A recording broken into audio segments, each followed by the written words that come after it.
Hello, in this video I want to show you how to manage your outfits in Elder Scrolls Online.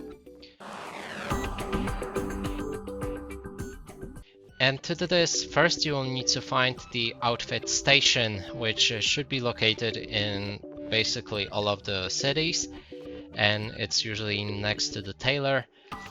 Go for outfit station and click on E. Inside you can see all of your outfits. You can unlock new outfits with, I guess, premium or just buying it with the crowns. But if you want to manage it, then first thing is to the colors. Let's cover that.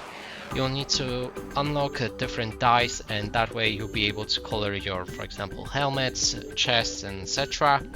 It also costs gold, so you'll need to pay for that. Then we can change our armor style. So for example, we can change our head armor skin. So let's pick this one. Then chest.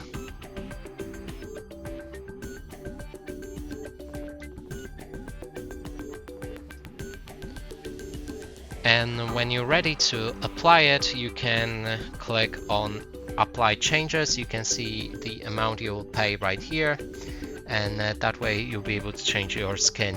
And that's it for this video. Hope you like it. Please consider subscribing to our channel, leave a like and a comment below.